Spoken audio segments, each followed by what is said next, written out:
আসসালামু আলাইকুম। আপনারা শুনছেন ইয়োর গুমশুদা গল্প নীল দরজার ওপারে, পর্ব 1। রাত তখন প্রায় 12:30। কালীগঞ্জের শেষ প্রান্তে দাঁড়িয়ে থাকা পুরনো জমিদার বাড়িটার দিকে তাকালে এখনো গা ছমছম করে। বহু বছর ধরে পরিত্যক্ত। মানুষ বলে সেখানে নাকি মাঝরাতে নীল আলো জ্বলে। আরিফ ওসব বিশ্বাস করে না। ঢাকা থেকে সে এসেছে শুধু একটা কারণেই, তার দাদার পুরনো ডায়েরি। দাদা মৃত্যুর আগে শুধু একটা কথাই বলেছিলেন, নীল দরজাটা কখনো খোলার চেষ্টা করিস না, যদি না সত্য জানার সাহস থাকে। ডায়েরির শেষ পাতায় শুধু একটি লাইন, 12ই আষাঢ়, রাত 1টা। সে আবার ফিরে এসেছে।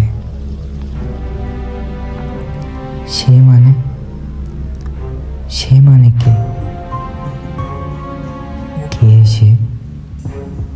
এই প্রশ্নই আরিফকে টেনে এনেছে এই বাড়ির সামনে। চারিদিকে ঝিঝি পোকার শব্দ, দূরে কোথাও ঘুঘুর ডেকে উঠল। আকাশে মেঘ, চাঁদের আলো বারবার লুকোচুরি খেলছে। আর এই কালো আধারিতে কুকুরের ডাকগোলা, ঝিঝি পোকার ডাকগোলা আরও গা ছমছম করে তুলছে। বাড়িটার বিশাল লোহার গেটটা আধ খোলা, যেন কারো অপেক্ষায় সে। আরিফ মোবাইলের টর্চ জ্বালিয়ে ভিতরে ঢুকলো। ভিতরে ঢুকতেই ঠান্ডা একটা বাতাস গা ছুঁয়ে গেল তার। অদ্ভুত ঠান্ডা। বাইরের আবহাওয়ার সঙ্গে তার কোনো মিল নেই। দেওয়ালে ঝুলে থাকা পুরনো ছবিগুলো ধুলোয় ঢেকে গেছে, কিন্তু একটা জিনিস পরিষ্কার বোঝা যায়, সব ছবিতেই একজন, একই মানুষ।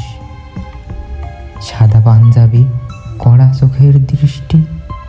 হঠাৎ উপরের তলা থেকে শব্দ এল, ঠক ঠক ঠক, কারো হাঁটার শব্দ। আরিফ থেমে গেল। বাড়িটা তো বহু বছর খালি। সে ধীরে ধীরে সিঁড়ি বেয়ে উপরে উঠতে লাগলো। প্রতিটা ধাপে ধুলো উঠছে, মনে হচ্ছে বহু বছর কেউ পা রাখেনি এখানে। উপরে উঠে ডান দিকে শেষের ঘরটা থেকে ক্ষীণ নীল আলো বেরোচ্ছে। নীল দরজা। দাদার কথাটা হঠাৎ মনে পড়ে গেল আরিফের। নীল দরজাটা কখনো খোলার চেষ্টা করিস না, কখনো না। কিন্তু দরজাটা আধ খোলা। ভিতর থেকে আবার সেই শব্দ, ফিসফিস করে কেউ যেন বলছে, আরিফ তুই দেরি করে ফেলেছিস। আরিফ কাছে আয়, আয়। আরিফের বুকের ভেতর ধক ধক শুরু হলো। সে তো নিজের নাম এখানে কাউকে বলেইনি। তাহলে কে তার নাম ধরে ডাকছে? কে? মনে প্রশ্ন উকি দিতে থাকলো আরিফের। দরজার ফাঁক দিয়ে হঠাৎ একটা ছায়া নড়ল। ঠিক তখনই আরিফের বুকের ভেতর ধক ধক শুরু হলো। ভেতর থেকে আবার সেই শব্দ, ফিসফিস করে বলছে, আয় আরিফ আয়। ঠিক তখনই পিছন থেকে কারো ঠান্ডা হাত তার কাঁধে পড়ল। আরিফ ধীরে ধীরে ঘুরে দাঁড়ালো। এই ছিল আজকের প্রথম পর্ব। দ্বিতীয় পর্ব এই সত্যের আরো ভয়ঙ্কর দিক প্রকাশ করবে।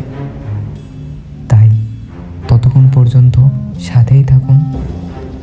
আর দ্বিতীয় পর্ব মিস না করতে চাইলে অবশ্যই ফলো দিয়ে দেন, সাবস্ক্রাইব করে রাখুন। আর কে তার পিঠে হাত দিল পিছন থেকে, কে আরিফকে হাতের ইশারায় থামিয়ে দিল, কমেন্ট করতে ভুলবেন না।